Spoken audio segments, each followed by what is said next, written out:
Assalamualaikum warahmatullahi wabarakatuh. Selamat sore semuanya. Salam sejahtera untuk kita semua. Izin memperkenalkan diri, nama saya Zahra Tunisa. Saya Aulia Friliani. Nama saya Linda Suci Damayanti. Saya Cici Widya. Perkenalkan, nama saya Adinda Bagas Satria. Perkenalkan, nama saya Abdul Aziz. Nama saya Bagas Satria. Saya Evi Hoirunisa.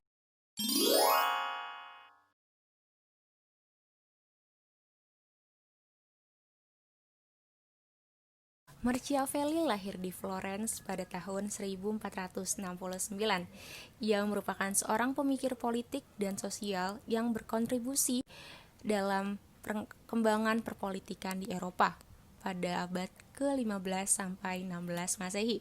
Kontribusinya yang masih dikenal hingga saat ini adalah bukunya yang berjudul The Prince, di mana tulisan tersebut ditulis karena pada masanya Machiavelli melihat bobroknya sistem pemerintahan disebabkan karena lemahnya penguasa, sehingga buku tersebut dijadikan jawaban bagaimana seorang penguasa seharusnya bertindak agar dapat mempertahankan kekuatannya sebagai seorang penguasa.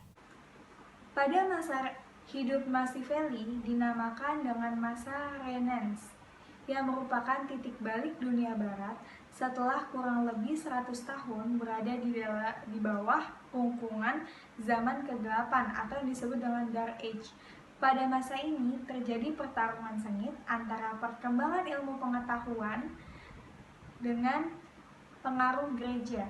Zaman Renaissance ini diwarnai dengan pemberontakan intelektual terhadap agama. Banyak sekali orang-orang yang mengalami kemajuan pesat dalam hal pemikiran, ilmu pengetahuan, dan karya seni, sehingga sulit dibendung lagi oleh doktrinasi agama atau dalam hal ini gereja.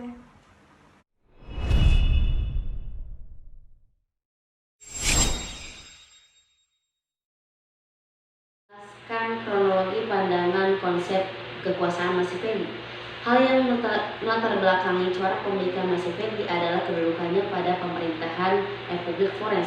Pada masa Republik Florence, Machiavelli sempat ditunjuk untuk mengisi jabatan sekretaris pada Ecumenical Council yang didudukinya selama 14 tahun. Kapasitas jabatannya menyebabkan ia berada di tengah-tengah dan terlibat dalam kondisi politik dari Republik Florence. Fokus pekerjaannya tidak hanya mengurus kondisi dalam negeri, tapi juga dalam hubungan luar negeri. Machiavelli mengunjungi negara kota yang berada di Italia dan negara yang berada di luar Italia seperti Prancis dalam rangka berdiplomasi. Masa-masa dia sibuk berdiplomasi merupakan masa intrik politik yang membutuhkan kemampuan diplomasi, dan Machiavelli dapat melaksanakan tugasnya dengan baik. Berada dalam posisi seperti itu menjadikan Machiavelli sebagai analisis kekuasaan modern yang pertama. Hidup di tengah gejolak perpolitikan dalam dan luar negeri menciptakan fondasi pemikiran politik atau lebih tegasnya kekuasaan dari Machiavelli sedikit membelot dari idealis. Machiavelli seperti tak menginginkan basa-basi dalam pemikirannya mengenai politik dan yang berkaitan dengan kekuasaan. Pengalaman mengajarkan segalanya pada Machiavelli.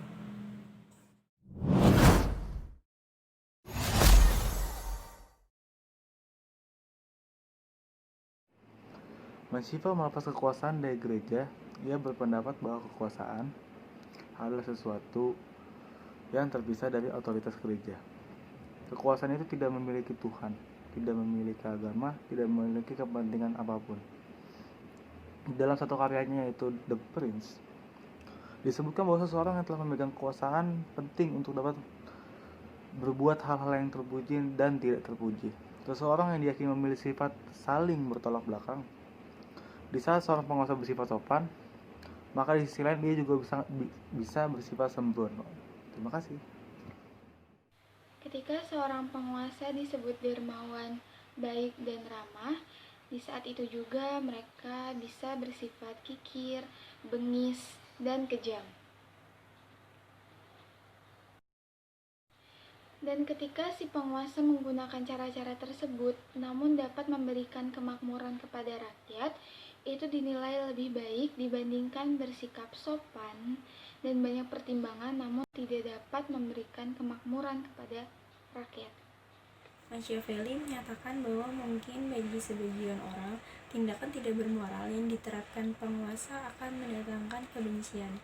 Namun, ia menepis kekhawatiran tersebut seraya menegaskan bahwa kebencian itu datang jika kita secara semena-mena bersifat serakah, merampas harta orang-orang, memperkosa golongan wanita, menginjak-injak suatu kehormatan, serta ambisi pribadi. Machiavelli mengecam tindakan tersebut. Menurutnya, selama seseorang pemimpin bersifat konsisten dalam mengedepankan kepentingan negara di atas segalanya, maka cara apapun yang dilakukan pemimpin tersebut akan dianggap baik. Selagi pemimpin tersebut tidak bersifat pelin-pelan, sembrono, banci, berjiwa keji, tidak tegas, bersih teguh seperti batu karang, maka dianggap tidak ada yang perlu dikhawatirkan. Oke, cukup sekian penjelasan mengenai konsep kekuasaan Machiavelli dari kelompok kami. Kurang lebihnya mohon dimaafkan.